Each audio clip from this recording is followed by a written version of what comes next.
Good morning. Thanks for hanging with us on day 2. I am excited. My job here at Florence has many perks, one of which is unfettered access to a microphone. But also, I get the opportunity to invite other people and other luminaries in the field to come up and share their knowledge with you. And they're usually people that I've been a little bit of a nerdy fangirl about. So this speaker is no different. I am pleased to announce our next keynote speaker. She is a woman who has been in this field for many years. She started off as a research scientist with an MS in polymer science, which sounds much more complicated than what I went to school for. And quickly from that position went on to do global leadership in a couple different organizations, some names you may have heard of, Thermo Fisher, DuPont, and then eventually went on to become the CEO and president of DIA for 10 years, where she led comprehensive organizational change and digital transformation for that organization. And if that wasn't enough, she spends a lot of time doing board work to help improve other organizations and continue to advance the mission of patient-centered care. And one of the boards that she is on that I was most impressed by was the National Children's Hospital in DC. In her current role today, Barbara is the CEO of Caidya, which is a global CRO, and she is continuing to lead transformation and change both internally and externally in that role. And I'm excited to invite her up to the stage to tell us a little bit about how she has done that and how we can learn from her and hopefully adapt and provide some change for ourselves. Barbara? Stop trying to fight it, but I know that I'm good for you. So good morning, everyone. It's such a pleasure to be here. I remember about a year ago when Ryan asked me if I would consider coming to the conference. And I had just started as the CEO of Caidya. And a year since, what an adventure it's been. It's a wonderful organization and really thrilled to be leading the transformation of that organization, which, like all of you, is necessary in the world that we're living in. I think the contrast between what you just heard and what I will present is very significant, and so I'm really delighted to take you to a different lens. So first, let me tell you a little bit about me.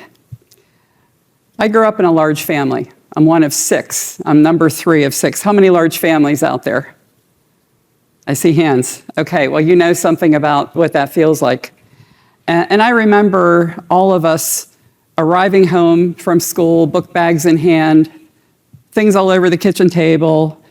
Our parents were really supportive of education. It was a really top thing in our house. I remember coming home and saying to my dad, I got an A. And he'd be like, where's the A+? It was like, I was expected to do well. We were all expected to do well.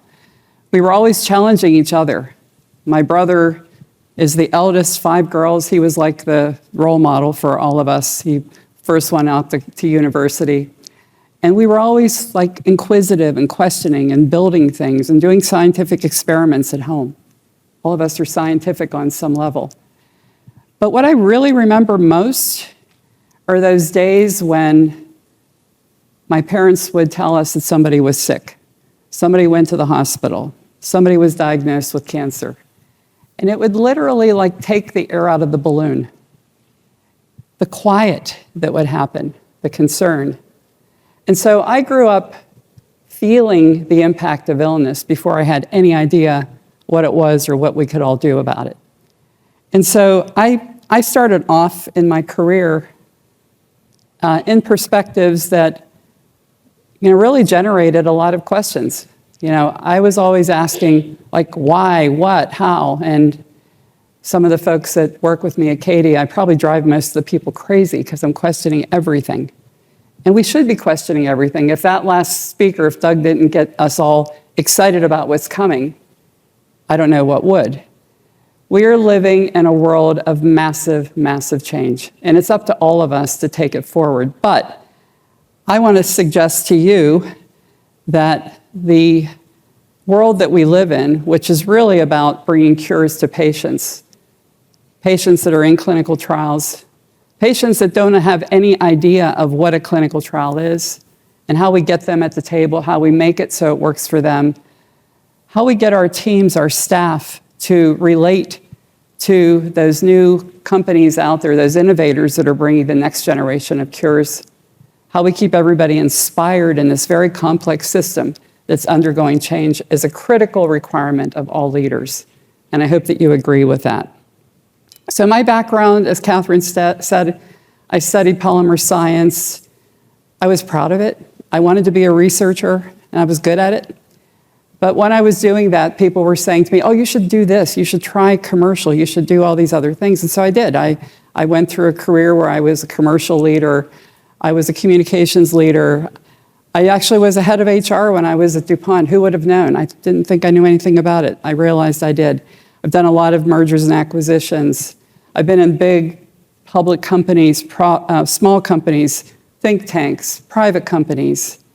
I've been in pharma, biotech, diagnostics, devices, and I will tell you, no matter where you go, the most important thing we do is to lead and to inspire others to question and generate those next innovations.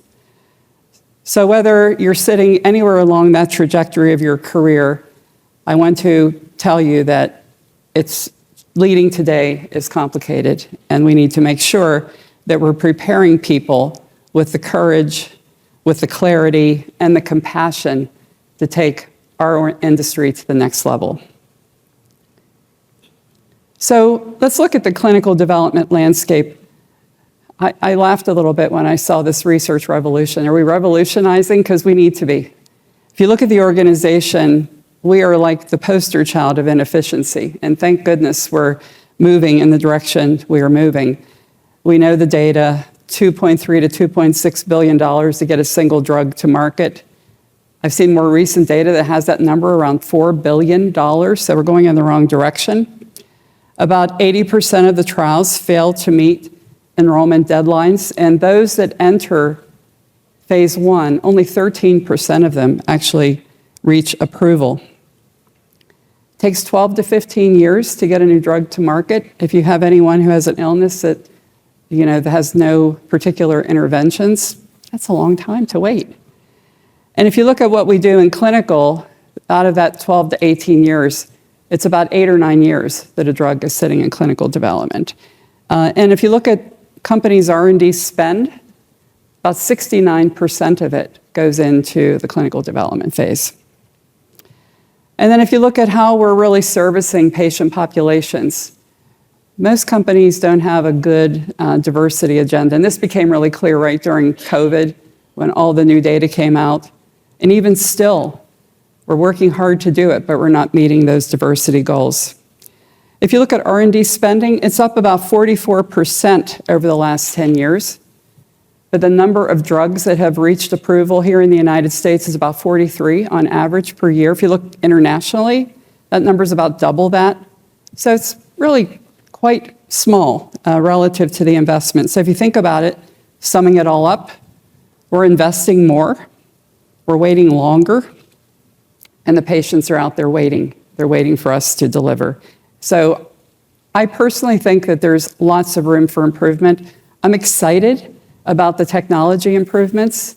Those will help, but we have to remember why we're doing what we're doing.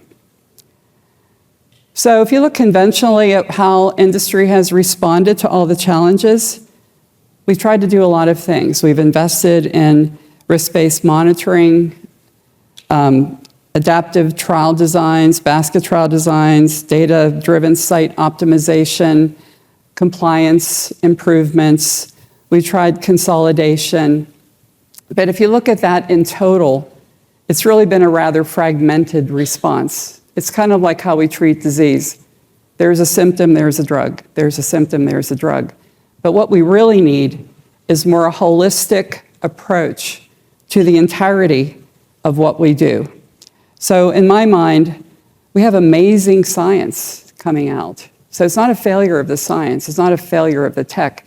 It's a failure of the system that surrounds everything we do. So we need to open our minds and think holistically from early discovery to post-drug approval. How do we get that all working better?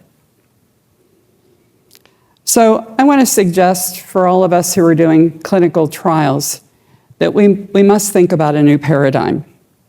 We must stop thinking about tactics and thinking about strategy and thinking about how we lead.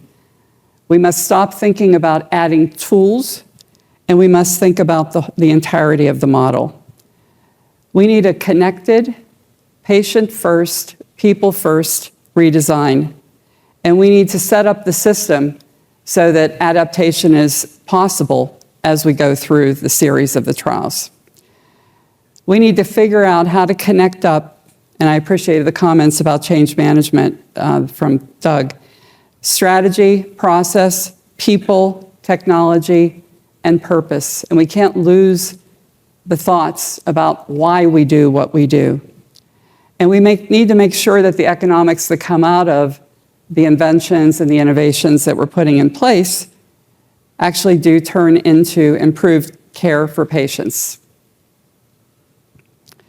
So, as I think about the CRO model, how do we rethink what we do and move away from being transactional operators and being more product development partners? How do we engage in the conversations with our sponsors to make sure that they're aware that we care about what they do, that we understand what they do? So I want to go through 5 ideas that we are putting in place at Caidya and that we've found are delivering much more beneficial outcomes with the trials that we are doing. So let me talk about collaboration, partner-level collaboration. What does this actually look like? So at Caidya, we work with a lot of biotechs globally. And if you look at what's happening in the biotech world, there is an absolute explosion of innovation. The main focal points, the main loci, I think is the right word, of innovation, those are in the United States and in China. Caidya happens to be very well set up to support innovators in both of those countries. When you talk to people who are in that phase of development, people who have started a clinical stage company, a biotech, they own what they do. It is their baby. They may have developed it themselves, or they may have scoured the landscape for a particular indication, and they may have found an interesting entity. It's like they own the drug. It is their life. And so when you approach them, approaching them as if, you co-own it. Figure it, like, put yourself in their shoes and have your team do the same and build that kind of partnership where they know, just like they know, and my daughter, by the way, owns her own business, so I've seen how this feels, like whatever it takes, you're going to make it happen. That's the attitude you need to have. I'll give you an example. We're running a phase 2 cardiology trial with a startup company. And actually, this trial was going on long before I got involved, but it was very interesting how the coordination between Caidya and our sponsor company was going. There was absolute co-ownership in every single discussion that went on. In fact, what I tell people is when I started joining some calls, I couldn't tell who worked for our sponsor and who worked for Caidya because they were so integrated in their project discussions. The executives were involved from the start. We took time to understand exactly what the science of this new indication was, what the clinical trial requirements were going to be, the regulatory strategy, the medical strategy. We put our team forward. We made sure they understood what we wanted to accomplish. We made it very, very clear. I've seen this team work weekends, evenings, when an issue came up to make sure that the sponsor got what they needed. What we did was we had a request from the sponsor to determine whether it was possible for us to accelerate the trial by about 3 months. They wanted to do database lock on 2 aspects of the trial on Valentine's Day. It's a cardiovascular drug. I mean, I thought that was so symbolic. We brought our team together and we said, okay, what do we need to do? How do we do this? And we figured out a pathway forward and we delivered that acceleration. In fact, this client, we have this tagline at Caidya that we adapt at the speed of science. That tagline was created by that client. They've been so impressed with how we've been able to really get into it with them, to give them the sense that we understand, that we own the outcome. And that kind of behavior, that changes the culture of the organization. And I want to just go back to what we talked about probably through this entire conference around the technology, the AI, the agentic AI, everything is coming. That's all great. But at the top of that, there needs to be something more. There needs to be an understanding of the people that we're working with, of the companies that we're working with, and of our staff and what they ultimately need to deliver. I want to talk about agility. I mentioned that Caidya has a particular strength in supporting cross-border trials that originate in China or originate in the US. And if anybody's worked with Chinese biotechs, anyone in the room experience there? I don't see any hands. Okay, well, let me tell you what that's like. If you look at the culture in China, it is like, I wanted it yesterday. It is speed, it is pace, it is quality. They've taught us how to be different. And that agility is really about a mindset change. It sort of partners well with the collaboration discussion I just had. It's the ability to adapt quickly to change. So, an example, we're working with an oncology biotech. They have a really interesting indication. And by the way, you probably have seen a lot of American private equity investors, venture capitalists, big pharma. They're all going to China. They're all licensing the drugs. They're creating partnerships with those companies because they are doing, in some case, better versions of drugs that were generated here, and in other cases, truly novel indications in many, many different therapeutic areas. But this oncology client, biotech startup, they had a really interesting platform. They had a drug that they wanted to take into multiple indications. They presented and built with us a complex basket trial design. And frankly, the strategy was put together in record time. They wanted to get the first patient in as quickly as possible. We had to work around the clock, around the calendar, to be able to get this set up and to become very efficient with excellent communication loops. We're still doing that trial today. We're getting very good feedback from the customer. That's not the point, though. The point is that you can only create that kind of agile way of working by pushing the accountability down in organizations. In our company, the organizational structure is extremely flat. What we try to do is ensure that everybody understands goals. We have goals, we have scorecards, we have metrics, and people also understand that sometimes when you push accountability down, people have to make quick decisions. Sometimes they fail. So another part of the culture that I want to talk about is this idea of blameless learning. Blameless learning. What I tell people is if we're moving fast enough, if we're innovating as we need to, we are going to make mistakes.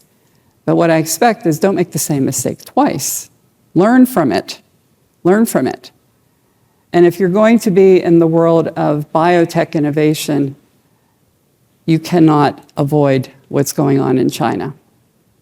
And I understand the geopolitics, very clear on that. I understand the data architecture and the privacy requirements by our government and the Chinese government. We need to figure out ways to work with that. So what I would say is the idea that being agile is a key part of what we need to do going forward has been built into how we're thinking by these very companies in China that we work with. The next point, I really want to emphasize this because I always worry when I hear people talking about AI and technology and all of that, that we forgot that actually the patients are out there waiting. And I'll confess that when I took the reins at DIA, I'd come from a very large research company, and we were doing a lot of innovation in medical devices and in drugs and across the board. And I actually thought I knew what patients wanted. I really thought that I understood that. And I can tell you that I couldn't have been farther off the mark. We don't know what it's like living with a disease unless you've had it. And if you think you can read a list of symptoms and design a new drug or design a new medical device, please think again. So we need to think a lot more about the patients and how we bring them into the world of our clinical trial industry. Even today, with all the work that's gone on to try to bring patients into what we do, only about 5% of people who have cancer participate in clinical trials. 5%. And when you think about diversity, less than 10% of companies actually have a diversity action plan. So in my mind, we need to think very carefully, especially as we're going through so much transformational change, how we bring patients in early, how we get patients involved in setting up protocols. How do we simplify the logistics? How do we make it so patients stay in the trials, understand the data that's coming from all the tools and techniques that we're putting in place? How do we make sure that the communication loop is strong to the patient, I've seen a lot of discussion on the topics of technology and AI, but I don't hear much about how that really brings patients and the sort of sentiment of patients and families dealing with disease. How are we making sure that we're keeping them in our conversation? We have a lot of examples of how we brought patients in, how we save lives, and things that we do at Caidya. I won't give you all of those, but I'm sure you have them as well. I just want to make sure that as we go forward, we're training our patients to understand what they're going to see and get them more involved in their clinical trials. Global access, this is very important. Of course, if you're going to do multi-regional trials, you need to have access to partners around the globe or to have staff around the globe for putting products through the regulatory paradigm.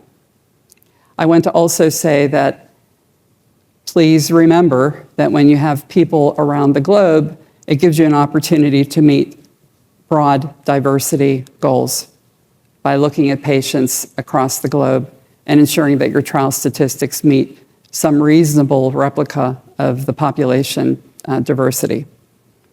I also want to say that in doing rare disease trials, having global access allows you to have access to patients around the globe that perhaps wouldn't be considered in our traditional way of thinking. In rare diseases, we tend to do patient recruitment through a Western mindset. But we have found, for example, in one trial that's represented on this slide, that by looking at the patient population around the world in rare diseases, we've been able to speed up our patient recruitment about double the pace. In this particular indication, this is a particular form of fibrodysplasia. It's called Stone Man's disease. It unfortunately occurs in children. The patients are very difficult to find. We were able to double our recruitment rate by looking broadly across Asia and finding patients that unfortunately have this disease. So I want to emphasize that when we think about global participation, it's not just about global for regulatory. There are many other ways of using our positioning. It actually helps us to have a patient-first approach, to have an inclusive mindset, and to also get the acceleration that we need. And then finally, I'm not going to talk much to this group about all the benefits of having AI and real-world data and what we're doing going forward. What I want to say is that in order to lead, incorporating technology and the elements that I talked about, which are really the human side of what we do, leadership is important. We must have data, competent, innovative leaders that also understand that what we're doing involves a very, very important human side. And I think if we lose sight of that, we're going to lose sight of the patients that we would like to have that become all that data that's the bottom of the iceberg that we just saw in that last slide. So just to summarize, I think the future of therapeutic development is really rich. There's an incredible amount of technology coming through, thankfully. Some of the things that we suffer with, the diseases we suffer with today, probably in 10 years we're going to say, that no longer is an issue.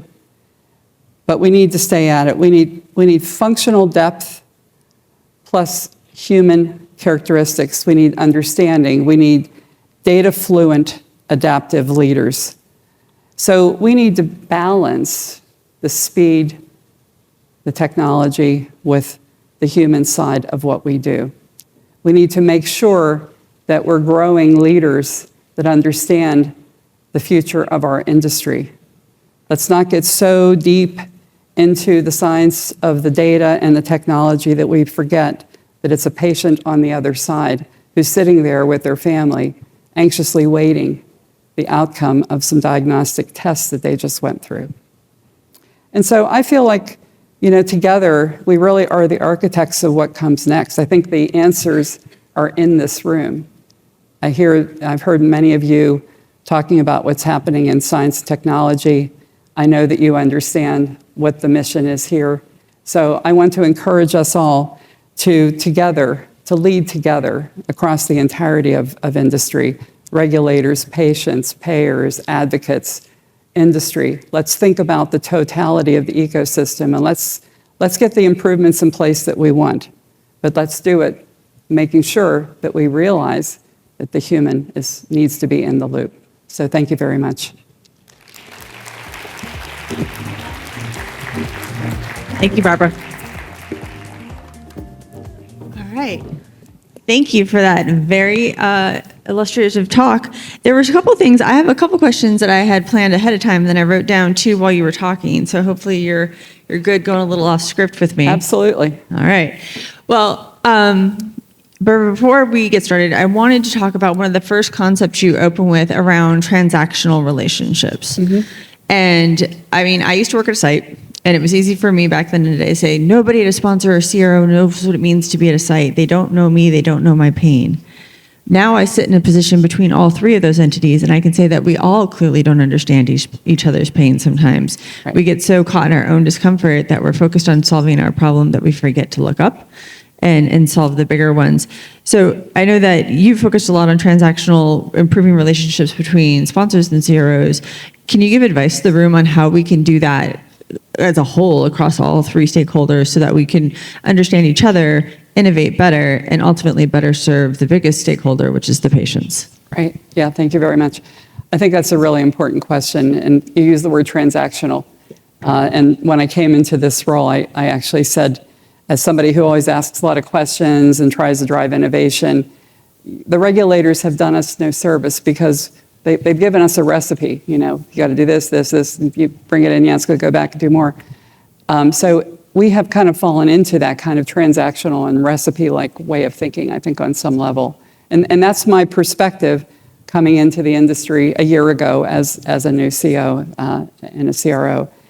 I think that everybody should be asking those questions. I mean, I actually have a family member right now going through a clinical trial at MD Anderson, and I can tell you that the whole family is kind of like waiting, right? Like, what's going on?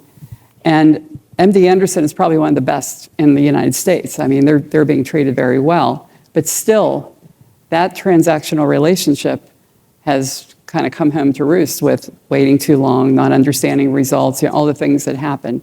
So how do we fix that? We fix that by just remembering, right? We just keep in mind that we're all here for a particular reason.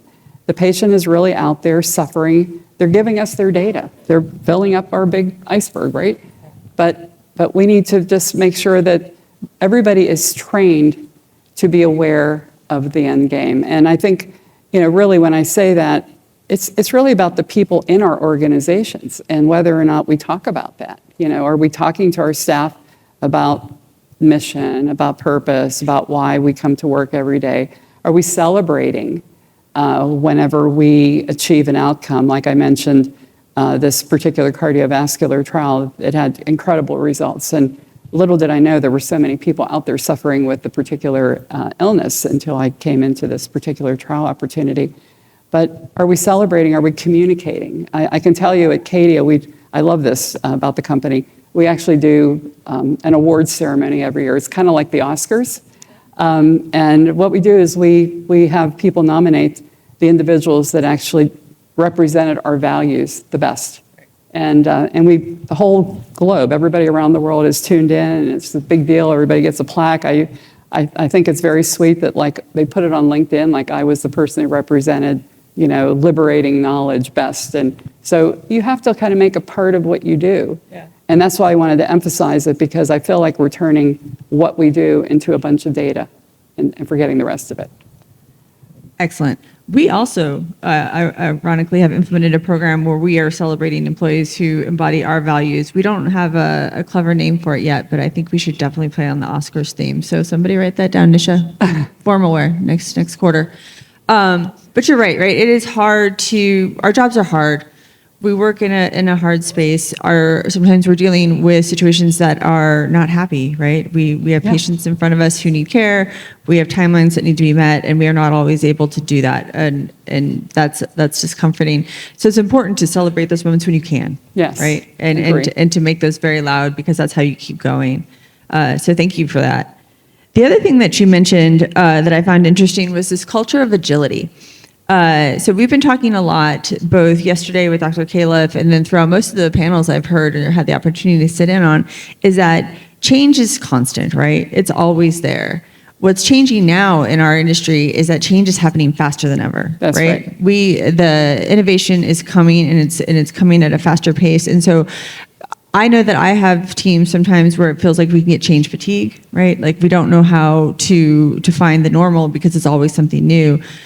What tactical advice could you give to leaders in the room today of how to start to build that culture of agility within their teams? Like what has to be foundational and what is good to continually reinforce to move that way? Yeah, this is a very important question. I mean, change fatigue is real.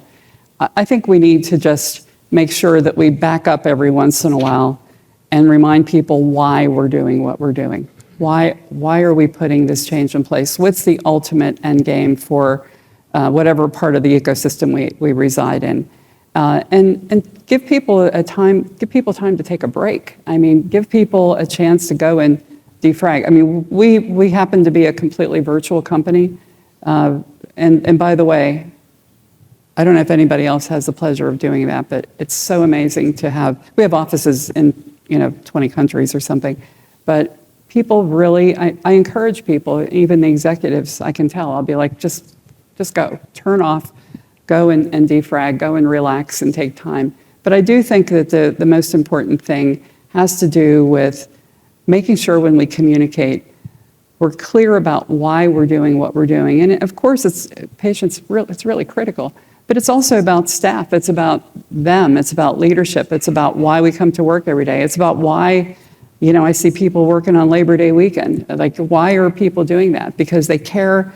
about the fact that this database lock is going to happen and these patients who don't have any other alternative therapy are going to get something. So talking about it in human terms and reminding people why we do what we do and trying to turn that, feeling of checking the box, getting the data, try to turn that into something bigger, expand the lens on it. Yeah, that is great advice. And I like also that you talked in there a little bit of what we call putting the mask on yourself first, right? It's the airline theme. That sometimes we get so caught up in trying to serve the job, the patients, that we forget to serve ourselves. Yes. And so when you don't show up to work as 100% yourself, you're actually not providing the service that you need. So taking time to recenter, I think, is important, and I think that's a cultural change for a lot of people. I know when I was in head deep in the cancer world, that just would never occur to me, right? Like I took phone calls at all hours. I was working all weekends because at the end of the day, you just know there's patients waiting. Yeah. But I got so burned out that I just wasn't able to show up to be effective anymore. And so somebody had to tell me, you need to take a week off and then come back. Yeah. I think as leaders, seeing it and asking the questions, how are you doing? Yeah. You look exhausted. Why don't you go take the day off? Why don't you go and do something if a family member? We just had recently people going to parents' weekends and go and turn it off. This will be here when you come back, and giving people the comfort to do. I do it too, by the way. Little secret, I block my calendar every Friday afternoon. I just block it. And I've learned that, for me to go into the weekend, to have a few hours to kind of just reorganize myself, get a few things done so that I can go to my Friday night and feel like there's no burning things going on. I just do that. I mean, on occasion, people will say, are you free? And I'll take a meeting, but it's completely blocked. Give people, be open about it. Like if the CEO is doing that, well, I can do it too. I'm totally transparent about what I do when I'm away. Yeah, that's great advice. Also, is like leading by example and being very forthcoming about the reality of work, especially as a leader, I think is important. Yeah. In that notion around agility and giving yourself permission, there was a concept, or English, giving yourself permission to reset because you messed up that question. We are patient-driven. We are a mission-driven organization. And we talk about patient centricity all the time, right? We want to do what's best for the patient. We want to design trials for the patients. We want to make sure that the process is as seamless as possible for the patient. But Dr. Caleb and I were up here the other day, and he made a statement that was funny, but also incredibly true. We talk about being patient-centric in our healthcare system, but have you tried to get an appointment with your doctor, right? Like, Exactly. It's complicated. So what advice can you give to the room about how do we start to actually move towards patient centricity in a way that feels real to the patient on the other end of it? Because we know, we see it every day, our heads are down, and we see that we're making progress, it's better, because we've been in the granular details for so long, but patients may not see that change because they're still just trying to get an appointment. Right. I think that's I'm sorry I missed Rob's comment because that would have made me laugh as well. And I don't think it's going to get any better, by the way, with physician shortages.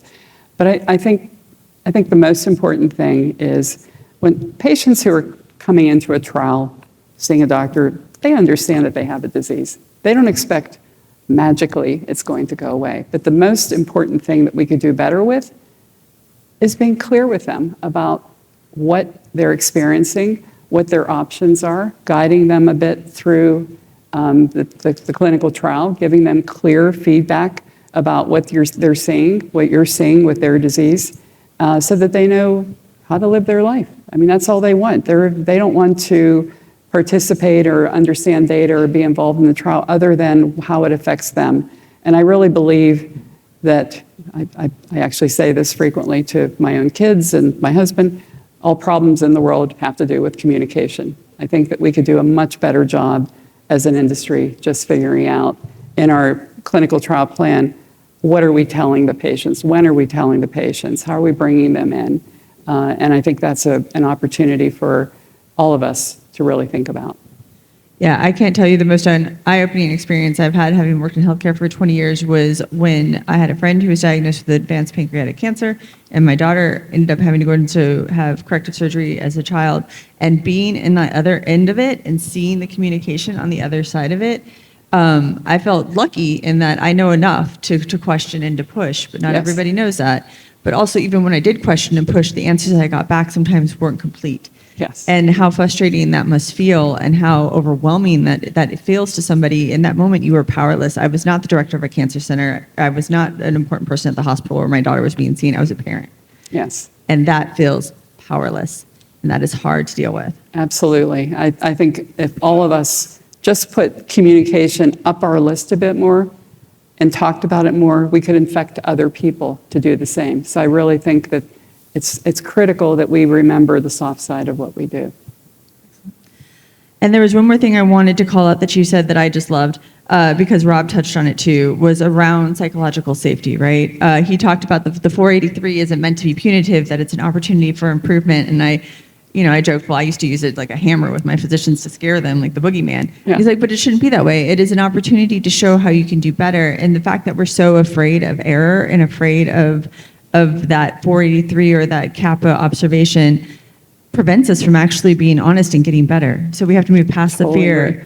How do you create psychological safety for your organization? Yeah, I have to say that when you said 483, I too kind of had like a Right. little, It's like I had a gut heartbeat. check. You're Yeah, like, no, so not one of those. I come from a background where I have really, first of all, I love innovation. I want to work in organizations that think innovatively. I personally believe that it's like innovate or die. I think if you're not moving it forward, there's really no future. And so I'm pretty comfortable with making mistakes. I've made my share. I always tell people that's my best learning experiences personally as a researcher or a leader or an executive. Those have been my best learning experiences. And so I tell people, if you have an idea, try it out. If it doesn't work, don't feel bad about it. Move on. Just don't do it again. I mean, a blameless culture is very, very hard to create. And I can say that at Caidya, we're not perfect by any stretch. But I have really tried to role model that myself. I certainly have made mistakes since I've been in that job. It's pretty visible when the CEO does that. I'll pull it back and say, yep, thanks, that was good learning, understand, off I go. Just, you need to just make sure that if you see it happening, that you call it out, and call it out in the right way, not attacking the person. That only will make them more sensitive to it, but talk about it. How should we think about this in the future? What did we learn from this? So even, I put new language in Caidya when we lose contracts, because we do lose them. I'm sure everybody does from time to time. We no longer call them win-loss, we call it win-learn. And that way it sort of puts the emphasis on taking the feedback from the client, taking some action. I'm very engineering minded. I like to have actions, KPIs and all of that. And making sure we just, next time we have one, we change that. We don't make that mistake again. Off we go. Done. Absolutely. I mean, I love that win-learn. I'm going to change our Salesforce database tomorrow. But yeah, it's right, because in order for us to go faster, we have to be less afraid of the pothole in the road, because we will hit them. We have to move forward with intention so that we don't hit as many potholes as we can, but when they do show up, be okay and learn from it. Yeah, So and I think with AI coming, there's going to be lots of opportunities for learning. so much. I've learned 5 new words since sitting here this morning. Yeah, really excellent. Thank you, Barbara. Thank you so much. Thank you for listening.